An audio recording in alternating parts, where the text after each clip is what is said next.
Hi friends, welcome back to our channel. ఈరోజు మన ఛానల్లో ఒక మంచి రెసిపీతో మీ ముందుకు వచ్చేసానండి. సో రెసిపీ వచ్చేసి కరివేపాకుతో పొడి ఎలా ప్రిపేర్ చేయాలో చేసి చూపించబోతున్నాను. సో మనం కామన్గా అన్ని వంటల్లో కరివేపాకుని వాడుతుంటాం కదండి. కరివేపాకు వేయగానే మంచి స్మెల్ వస్తుంది, అంతేకాకుండా ఆరోగ్యకరంగా రుచికరంగా ఉంటాయి. కాబట్టి మనం వంటల్లో కొంచెం కరివేపాకు వేస్తేనే ఆరోగ్యానికి మంచిది అంటున్నాం కదండి. అలాంటిది కరివేపాకుతో పొడి చేసుకొని తింటే మన ఆరోగ్యానికి ఎంత మంచిదో ఒకసారి ఆలోచించండి. సో ప్రిపరేషన్లోకి వెళ్ళే ముందు మీరు కనుక మన ఛానల్ని ఫస్ట్ టైం చూస్తున్నట్టయితే సబ్స్క్రైబ్ చేయండి, పక్కనే బెల్ ఐకాన్ ఉంటుంది, క్లిక్ చేయండి. ఇలా చేయటం వల్ల నేను చేస్తున్న ప్రతి వీడియో ఫస్ట్ నోటిఫికేషన్ మీకు వచ్చేస్తుంది.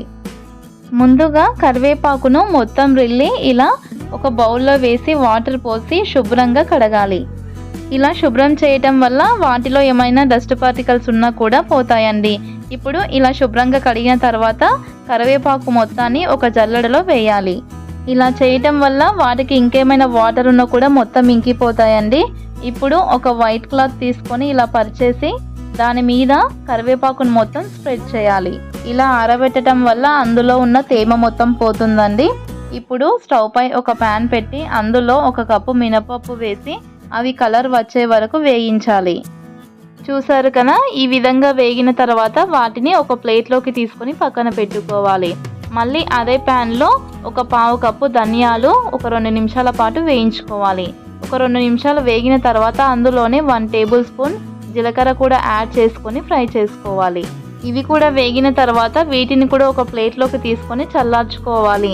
ఇవి చల్లారే వరకు అదే ప్యాన్లో ఎండుమిర్చిని కూడా వేసి వేయించుకోవాలి.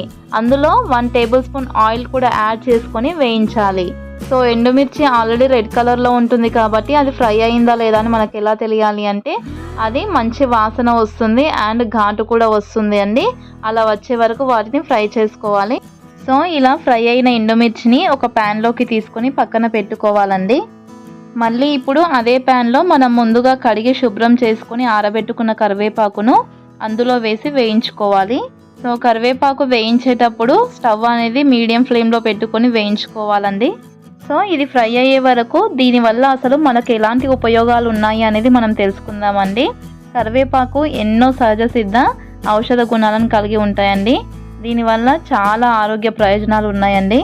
కానీ ఇప్పుడున్న జనరేషన్లో కొంతమంది కూరల్లో కరివేపాకు రాగానే తీసి పక్కన పెడతారండి. కానీ అది అస్సలు మంచి అలవాటు కాదు, ఎందుకంటే దీనిలో ఎన్నో ఔషధ గుణాలు ఉన్నాయండి. మన శరీరానికి అవసరమయ్యే విటమిన్ ఏసీలు కూడా కరివేపాకులో ఉంటాయండి. కరివేపాకు వల్ల జీర్ణక్రియ మెరుగుపడుతుంది. దీనివల్ల మలబద్ధక సమస్యలు కూడా రావండి.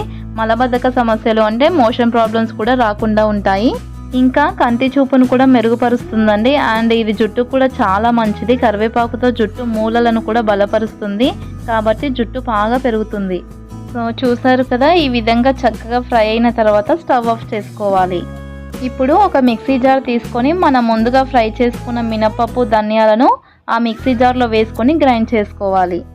ఈ విధంగా గ్రైండ్ చేసుకున్న మిశ్రమాన్ని ఒక ప్లేట్లో తీసుకొని పక్కన పెట్టుకోవాలి. ఇప్పుడు అదే మిక్సీ జార్లో మనం ముందుగా వేయించుకున్న ఎండుమిర్చిని కొద్దిగా టేస్ట్కి తగినంత సాల్ట్ కూడా యాడ్ చేసుకొని మెత్తగా గ్రైండ్ చేసుకోవాలి. ఇలా మిక్సీ పట్టుకున్న మిశ్రమంలో మనం ముందుగా గ్రైండ్ చేసుకున్న మినపప్పు ధనియాల పౌడర్ని కూడా అందులో యాడ్ చేసి మళ్ళీ ఒకసారి గ్రైండ్ చేసుకోవాలి. ఇలా మిక్సీ పట్టుకున్న మిశ్రమాన్ని ఇప్పుడు ఒక ప్లేట్లోకి తీసుకొని పక్కన పెట్టుకోవాలి. ఇప్పుడు మళ్ళీ అదే మిక్సీ జార్లో మనం ముందుగా వేయించి పెట్టుకున్న కరివేపాకును వేసి ఫైన్ పౌడర్ అయ్యేలాగా గ్రైండ్ చేసుకోవాలి. చూసారు కదా, ఈ విధంగా గ్రైండ్ చేసుకున్న పౌడర్లో మనం ముందుగా గ్రైండ్ చేసుకున్న ఎండుమిర్చి పౌడర్ని ఒక 15 పచ్చి వెల్లుల్లి రెబ్బల్ని కూడా వేసుకొని మెత్తగా అయ్యే వరకు గ్రైండ్ చేసుకోవాలి. ఇప్పుడు ఈ మిశ్రమాన్ని ఒక బౌల్లోకి తీసుకోవాలి. చూసారు కదా అండి, మన ఆరోగ్యానికి ఎంతో మేలు చేసే కరివేపాకు పొడి రెడీ అయిపోయింది. సో కరివేపాకు మంచిదని అప్పుడప్పుడు అలా కూరల్లో వాడడం కాదండి, ఇలా కరివేపాకుతో పొడి చేసుకొని తింటే చాలా మంచిదండి ఆరోగ్యానికి కూడా. అంతేకాకుండా ఇందులో యూస్ చేసిన ఇంగ్రీడియంట్స్ అన్నీ కూడా ఆరోగ్యానికి చాలా మంచివండి. వెల్లుల్లి రెబ్బలు, ధనియాలు, మినపప్పు ఇవన్నీ కూడా ఆరోగ్యానికి ఎంతో మేలు చేస్తాయి. సో ఈ కారం పొడి ఇడ్లీ, దోశ అండ్ ఇప్పుడున్న రైనీ సీజన్లో వేడి వేడి అన్నంలో నెయ్యి వేసుకొని కారం పొడి వేసుకొని తింటే చాలా టేస్టీగా ఉంటుందండి. సో ఈ రెసిపీ మీరు కూడా ట్రై చేసి టేస్ట్ చేసిన తర్వాత మీ యొక్క అమూల్యమైన అభిప్రాయాన్ని కామెంట్ సెక్షన్లో షేర్ చేయండి. ఈ రెసిపీ మీకు నచ్చినట్టయితే లైక్ చేయండి. ఇలాంటి మరిన్ని మంచి recipes and useful informative videos కోసం మన ఛానల్ని సబ్స్క్రైబ్ చేయండి. Thank you.